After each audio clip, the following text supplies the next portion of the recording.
Hi YouTube, what is up? It's me here, islandofpsa, or November. If you do not know, I am a psychiatric survivors' rights advocate. I live with schizoaffective disorder, PTSD, BPD, and anxiety. I use this channel to educate and share my stories. So today I'm going to be talking about my depression. I know I've been absent for a little while.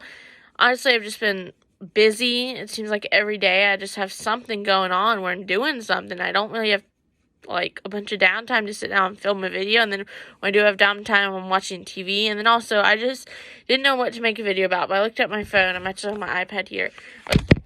Looked on my phone, and I thought I'd talk about my depression because I do a lot of schizoaffective videos and a lot of videos about BPD, but I haven't really done a video about my depression, so I thought it'd be helpful and maybe more people can relate to it. I don't know.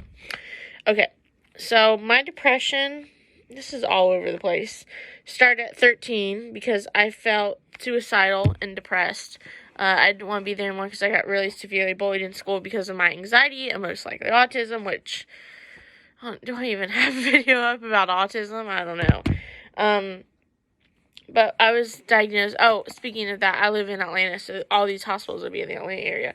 I went 3 times, and there's tons of other videos about my story, so I'm not going to rehash it here.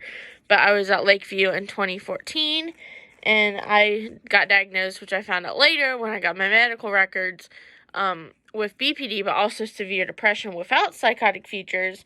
And then I got diagnosed when I was 15, severe depression with psychotic features, but I'll get to that in a minute.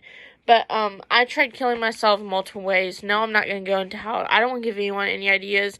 I just don't think it's important to go into. Just know I tried like every way possible. At Lower Heights, where I was severely abused, it was more anxiety than depression, but my depression was still there. Okay. When I was 18 in college, I could not get out of bed for 3 months. Like, I got out of bed, but, like, I would stay in my bed most of the day. I barely got out of bed. I just got out of bed to eat, go to the restroom, and shower, and that was, like, it. Like, I didn't do anything. Now if I'm depressed, I go, like, up, and I feel, it's a lot more mild now, my depression, compared to other things, but if I'm depressed, I'll go lay down, and I'll feel better in a couple hours, especially if I take a nap. When I was at the drug rehab a couple years ago, wow, it's been almost 2 years ago now, I would stay in bed, and I eventually had to move because I would stay in bed and I would not participate in the programs. I didn't want to do anything. I just want to stay in bed and watch YouTube videos. I have gotten diagnosed with psychotic depression, which if you don't know what that is MDD, which is major depressive disorder. Psychosis is lost touch reality. So for me, that was hallucinations and delusions, which I have a whole nother video about schizophrenia. So I'm not going to do too much on that. Yeah, so my depression, I mean, even though it's like my primary diagnosis, schizoaffective disorder, depressive type, which, I'm not bipolar, apparently, according to my therapist. I mean, not therapist, according to my psychiatrist. Apparently, it's just PTSD and BPD, which cause my mood swings, which, okay. I think I have had manic episodes, but I'm not a doctor, so I know my body, but I'm not the doctor.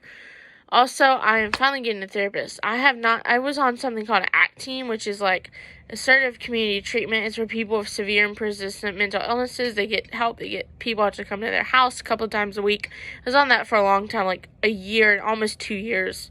And I got kicked out of that because I was in the hospital enough, because you have to be 3 times in 1 year to get on it. So they kicked me off of that. They put me on a lower level care. And I have a case manager now, but I haven't had a therapist. And they said at first it was because my insurance doesn't cover it, but my caseworker finally looked into it, and she said that she's going to put the referral in and see what happens. So let's pray that I have a good and understanding therapist, and yeah. So that's this video. I know it's kind of short. I'll try to upload more videos, you guys. I'm sorry. Like, I just feel like there's nothing to talk about. You know, I mean, I'm just living life. But, okay, if you like what I'm doing, you can check out my Linktree, which is Linktr.we/islandofpsa, and it'll be in the description. Okay, thanks, guys. Bye.